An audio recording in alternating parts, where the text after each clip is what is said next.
Bonjour, donc dans cette vidéo qui concerne l'infonuagerie, puis plus particulièrement Office 365, je vous présenterai tout simplement d'où vient ce fameux phénomène de l'infonuagerie, où est-ce qu'il s'en va, qu'est-ce qu'on risque si on adhère à ce phénomène, ou qu'est-ce qu'on risque si on n'y adhère pas, et pourquoi ce fameux phénomène. Donc on part en fait avec un très simple résumé, un petit résumé historique.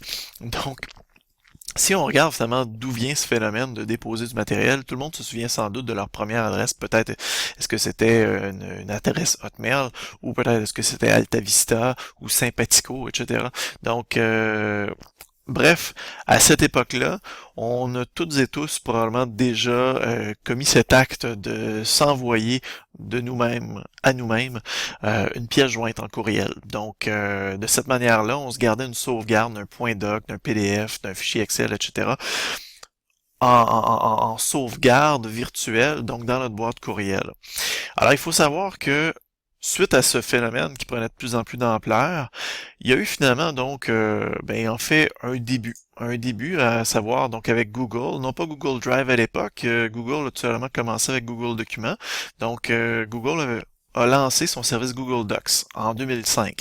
Donc, à partir de ce phénomène-là, qui a vraiment pris également de plus en plus d'ampleur, qui permettait tout simplement de travailler sur des points doc en ligne, sans nécessairement avoir d'espace de stockage officiel pour tout type de fichiers, mais qui était tout simplement réservé à nos points doc en premier lieu, et par la suite des points XLS pour les fichiers Excel, etc. Donc, le service Google Doc a commencé vraiment à prendre beaucoup d'ampleur. Par la suite, va voir le jour le fameux service SkyDrive, qui va devenir plus tard OneDrive en 2014. Mais d'abord, avant tout, il y a SkyDrive qui a créé finalement un espace de stockage, un stockage finalement parallèle à son espace de courriel. Donc, c'était tout simplement un stockage parallèle à Hotmail et compagnie. Donc, tout ce qui était finalement des services Microsoft courriel.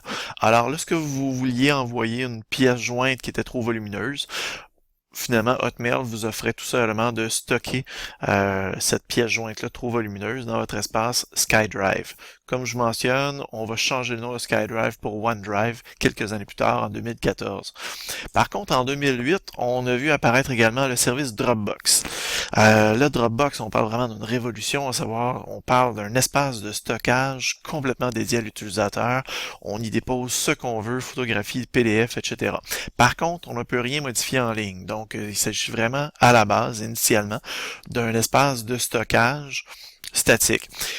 Là où c'était révolutionnaire, c'était qu'on pouvait dorénavant également partager à qui mieux mieux, donc nos PDF, nos points doc, etc., nos dossiers si on voulait carrément, et Pierre Jean-Jacques pouvait également déposer des choses dans nos dossiers si on lui donnait ce droit d'accès-là, donc ce droit de modification de dossier.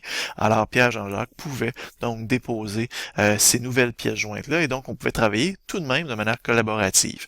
On parlait pas de collaboration simultanée, mais de collaboration, tout simplement asynchrone. Donc, toutes et tous modifier les documents et redéposer dans le Dropbox afin justement donc de travailler en équipe plus efficacement entre guillemets parce qu'on a traversé vraiment un océan depuis 2008 tellement que la collaboration a évolué. Donc de 2008 on continue à avancer, on retourne finalement avec l'arrivée de Google Drive finalement qui fait son entrée en 2012. On ouvre le service Google Drive complet. Alors on parle dorénavant d'une suite bureautique Google, donc suite bureautique qui va finalement inclure et son espace de stockage, Google Drive, et l'ensemble de ses services bureautiques, donc que ce soit le tableur, le traitement de texte, etc. Évidemment, Google Présentation ou Google Slides pour l'équivalent de PowerPoint, etc. Donc, vraiment, on va avoir une belle suite bureautique gratuite en ligne par Google. Et fait à noter, les suppléments en fait à installer dans sa suite bureautique seront également gratuits et prendront de plus en plus d'ampleur également à ce niveau-là. Et évidemment donc finalement on a Microsoft qui va vouloir rattraper son retard qui grossissait à vue d'œil dans l'industrie de l'infonuagique. Donc Microsoft qui va finalement, comme je vous disais tantôt, créer OneDrive en 2014 et va vouloir publier, va vouloir faire voir au monde entier son nouveau service qui va se pointer le nez, qui est Office 365. Ironiquement, on a également l'outil Sway, qui est un autre outil de présentation collaborative simplifié en HTML5 qui va voir le jour, toujours de Microsoft, parallèlement au balbutiement d'Office 365. Toutefois, finalement, Sway va être intégré dans la suite Office 365 et va être, disons, son évolution va être bloquée, tout simplement. Donc, ils ont décidé de geler un peu l'évolution de Sway, pardon, et donc de l'inclure dans la suite Office 365 en ligne. Alors, il faut comprendre que la suite Office 365 vient répondre à cette concurrence qui était rendue vraiment énorme et qui autant accusait des retards au niveau de la suite bureautique en ligne, autant au niveau des médias sociaux. Il faut savoir que Microsoft accusait vraiment des retards sur toute la ligne.